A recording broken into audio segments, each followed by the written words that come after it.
चलिए आ जाते हैं हम अपने नेक्स्ट टॉपिक पे, जो कि है द्रव्य के कर्म। तो द्रव्य के 3 कर्म होते हैं: शमन, कोपन और स्वास्थ्य के लिए हितकारी। तो कोई भी जो द्रव्य होता है कैसे कार्य करता है, वो अपने रस, गुण, वीर्य, विपाक और प्रभाव से कार्य करता है। हम इन सब के बारे में भी आगे जानेंगे कि ये क्या क्या होते हैं। हम जानते हैं कि शमन, कोपन और स्वस्थित क्या होता है। तो शमन से तात्पर्य है कि कोई भी जो बड़े हुए दोष होते हैं उनको बॉडी में ही सबसाइड कर देना। ठीक है, तो ये द्रव्य शरीर में बड़े हुए दोषों को अपने रस, गुण आदि के द्वारा, सामान्य या विशिष्ट चिकित्सा के द्वारा क्या करते हैं, शांत कर देते हैं, जिससे क्या होता है, दोष जो होते हैं वो साम्य अवस्था में आ जाते हैं। कोपन मतलब क्या होता है, कुपित करना। जैसे हम मिथ्याहार विहार का सेवन कर लेते हैं, दोष के कब हो जाते हैं, कुपित हो जाते हैं, तो उससे क्या होता है, रोगियों की उत्पत्ति होती है। फिर आ जाता है स्वस्थ। स्वस्थ इससे क्या तात्पर्य है, जब दोष होता है अपनी साम्य अवस्था में रहते हैं तो हमें आरोग्यता की अवस्था में होते हैं। ठीक है, तो साम्य दोषों को कुपित ही करते हैं। ये ना तो कुपित दोषों को शांत करते हैं और ना ही साम्य दोषों को कुपित करते हैं। ठीक है, जो हमारे जन्म से क्या होते हैं, साथ में होते हैं जो। तो क्या चीज़ें हैं, दुग्ध, जल, गेहूँ और हरित घी। ठीक है, ये जन्म से ही हम इन सब का प्रयोग करते हैं। दूध तो हम बचपन से ही पीते हैं। ठीक है, जल भी हम बचपन से, गेहूँ भी सब खाते हैं। हरित घी के लिए स्पेशली बोला गया है, कदाचित कुप्यते माता न उदरस्था हरित घी, यानी माता तो कुपित हो भी जाए किंतु उदर में स्थित हरित घी कभी भी क्रोधित नहीं होती है। हरित घी हमारे लिए बहुत, हमारे स्पेशली उदर के लिए बहुत ही बेनिफिशियल बताई गई है। ठीक है, इसका भी हम आगे आपसे डिस्कस करेंगे। अब आ जाते हैं हम वीर्य पे। वीर्य क्या होता है, वीर्य द्रव्य के कार्य करने की शक्ति होती है, यानी पोटेंसी होती है, द्रव्य के कार्य करने की शक्ति। ठीक है, तो ये 2 प्रकार की मानी गई है, बेसिकली उष्ण और शीत, और इसको 8 प्रकार का कार्य के अनुसार माना गया है, जो कि है मृदु, तीक्ष्ण, गुरु, लघु, स्निग्ध, रूक्ष और उष्ण और शीत। ठीक है, अब आ जाते हैं विपाक पे। तो विपाक क्या होते हैं, विपाक सेवन किए गए जो मधुर आदि, हमने जो 6 रस पढ़े हैं अभी, वो क्या होता है, जब महास्रोतस में जठर अग्नि द्वारा परिपाक होकर जो अंतिम पाक होता है उनका, और फिर विशेष रस की उत्पत्ति होती है उनसे, उसे हम विपाक कहते हैं, यानी विपाक को अंतिम पाक भी कहा जाता है। ठीक है, अब विपाक क्या होता है, 2 प्रकार का बताया गया है विपाक को, अवस्था पाक और निष्ठा पाक। निष्ठा पाक इज द सेम, द अंतिम पाक। ठीक है, अंतिम परिणाम जो होता है। और जो हमारा अवस्थिक पाक होता है वो क्या होता है, ग्रहण किए गए आहार का मास स्रोत से भिन्न भिन्न स्थानों में जो अवस्थिक पाक होता है उसे ही हम क्या बोलते हैं, अवस्था पाक बोलते हैं। फिर हम इसे 3 प्रकार का मानते हैं, मधुर, अम्ल और कटु। नेक्स्ट पेज पे हम आ जाते हैं द्रव्य के गुणों पे। तो द्रव्य के गुण कितने बताए गए हैं, 20। ठीक है, तो क्या क्या है द्रव्य के गुण, गुरु, मन, हिम, स्निग्ध, चलक्षण, सांद्र, मृदु, स्थिरा, गुणा सा सूक्ष्म, विशता, विंशति, सविपर्याय। अर्थात गुरु, ठीक है, भारी, मंद मतलब स्लो, हिम मतलब ठंडा, स्निग्ध मतलब चिकना, शलक्षण मतलब क्या होता है, स्मूथ, सांद्र मतलब क्या होता है, स्वच्छ, डेंस होता है, थोड़ा थिक होता है। ठीक है, और उसके बाद क्या होता है, मृदु, मृदु मतलब सॉफ्ट होता है, स्थिर मतलब कि एक जगह ही रहता है, हिलता नहीं है टाइप्स। ओके, और सूक्ष्म होता है, छोटा होता है, और विशद होता है, यानी क्लियर होता है, साफ होता है। ये हो गए हमारे 10 गुण, और इनके ही अपोजिट 10 गुण, ये मिला के कितने हो गए, विंशति। विंशति यानी 20 हो गए। नेक्स्ट पेज पे हमें रोग और आरोग्य का कारण बताया गया है। तो रोग और आरोग्य, रोग यानी जब दोष धातु अपने क्या होते हैं, कुपित हो जाते हैं, अपनी साम्यावस्था में नहीं रहती हैं, तो वो क्या होगी, रोग अवस्था हो गई। यही आरोग्यता क्या होगी, जब वो अपनी समावस्था में होंगे। अब ये किस पे, 3 फैक्टर हो गए। ठीक है, काल, अर्थ और कर्म, ये इन 3 चीज़ों पे हमारी आरोग्यता और रोग डिपेंड करता है। समावस्था में हुए तो आरोग्यता, और यही वो हीन, मिथ्य, अतियोग हो गया तो रोग उत्पत्ति कर लेते हैं। अब नेक्स्ट आप 3 पेज छोड़ के आ जाइए रोगी की परीक्षा पे। तो ये इंपॉर्टेंट है, ये श्लोक भी ज़रूर याद करें।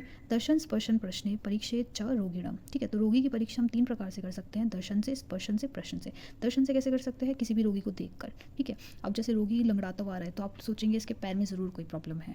अगर उसको आप दर्शन करके देखेंगे कि वो पीला सा पड़ रहा है तो आप अंदाज़ा लगा सकते हैं इसे एनीमिया है, जॉन्डिस है। ठीक है, उसका हीमोग्लोबिन लेवल कम है। स्पर्शन से आपको फीवर पता चलता है, और आप उसके व्रण को टच करके देखेंगे कि वो पक्व है या अपक्व अवस्था में है। ठीक है, और कहाँ पे कौन सा व्रण हो रहा है, तो ये आपका स्पर्शन करके पता लगाएंगे। ठीक है, उसके बाद आता है प्रश्न। प्रश्न से आप उसका हिस्ट्री पूछेंगे, कहाँ पे दर्द हो रहा है, कब से हो रहा है, क्या हो रहा है। तो ये चीज़ें, तीनों चीज़ें ये कहती है इंपॉर्टेंट होती है रोगी की परीक्षा करने के लिए। फिर नेक्स्ट आ जाते हैं हम रोग की परीक्षा। रोग की परीक्षा हम कैसे करेंगे, अब इसके लिए हमें निदान पंचक बताए गए हैं।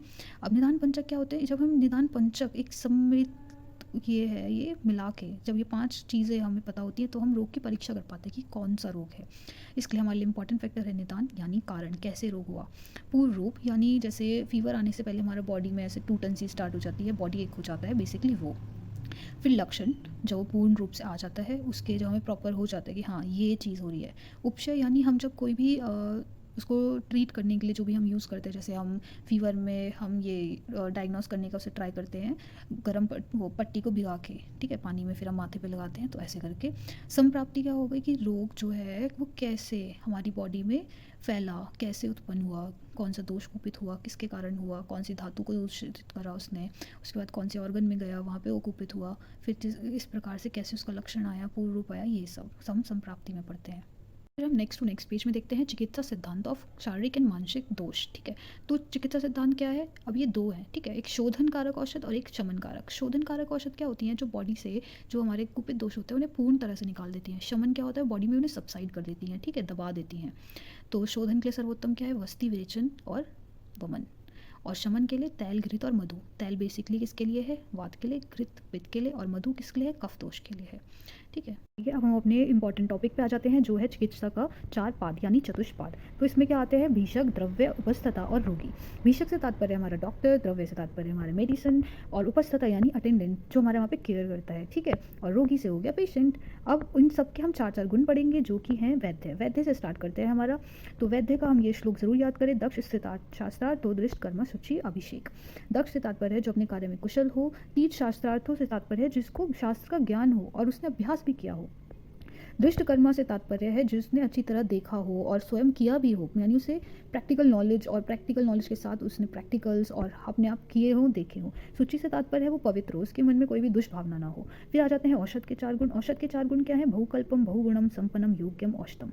बहुकल्पम यानी वो खाली टैबलेट फॉर्म में ही यूज़ ना हो, वो टैबलेट, सिरप, पाउडरी कैसे भी फॉर्म में आप इसे यूज़ कर सके। ठीक है, बहुगुणम से तात्पर्य है उसमें अनेक प्रकार के गुणों, अनेक रोग को शमन करने की उसमें शक्ति होनी चाहिए।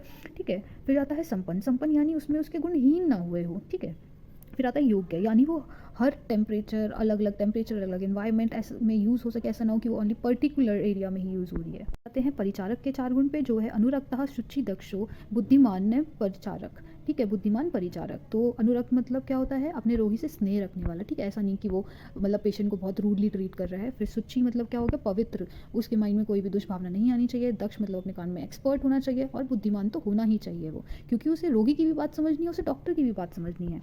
फिर आ जाते हैं रोगी के चार गुण पे जो है आढ़्य रोगी, भीषक, वश्यो, ज्ञापक, सत्ववान, आपी अपी। ठीक है, तो रोगी आढ़्य होना चाहिए मतलब धनी होना चाहिए। और उस पैसा ही नहीं हुआ तो डॉक्टर के पास कैसे जाएगा, इसलिए। फिर भीषक के वश में होना चाहिए, यानी ऐसा ना हो कि वो डॉक्टर के पास तो चला गया पर वो अपनी ही चला रहा है। फिर ज्ञापक, ज्ञापक मतलब उसको क्या होना चाहिए? अपनी मतलब प्रॉब्लम्स रखनी आनी चाहिए। पता चलो प्रॉब्लम ही नहीं बता पा रहा है तो ठीक से डायग्नोस नहीं हो पाएगा, डायग्नोस नहीं हो पाएगा तो ट्रीटमेंट नहीं हो पाएगा। फिर आ जाता है सत्ववान, यानी वो हिम्मत वाला होना चाहिए। पता चला उसमें हिम्मत ही नहीं है अपना ट्रीटमेंट कराने की, तो वो भी नहीं होना चाहिए ऐसा। फिर आइए नीचे आ जाते हैं। तो ये आपको एक चार्ट मिला है, आप इसको ऐसे याद कर सकते हैं या फिर आप सीधा सीधा सबके श्लोक याद कर लीजिए जो कि बहुत बेनिफिशियल रहेगा आपके लिए। तो हमने रोगी की परीक्षा देख ली। अब आ जाते हैं रोगों के भेद पे। तो रोग के दो भेद होते हैं, साध्य, असाध्य। साध्य मीन्स क्या होता है? जो कि ठीक हो जाते हैं। असाध्य मतलब क्या होता है? जो कि कभी ठीक नहीं होते हैं। ठीक है, अब फिर हम साध्य को फिर से दो में डिवाइड करते हैं, सुख साध्य, कृत साध्य, यानी जो ईजिली ठीक हो जाते हैं और ये इसमें थोड़ी मुश्किल होती है ठीक होने में। असाध्य में दो होते हैं, याप्य और अनुपकर्म। ठीक है, तो याप्य क्या होता है? जब तक हम उसकी मेडिसिन ले रहे हैं वो ठीक रहेगा, आपने जैसी मेडिसिन बंद करी वो क्या हो जाएगा? वो कॉम्प्लिकेटेड हो जाएगा। अनुपकर्म यानी वो ठीक होता ही नहीं है। यहाँ पे हमारा ये चैप्टर फिनिश होता है। Thank you for watching. मिलते हैं नेक्स्ट चैप्टर में।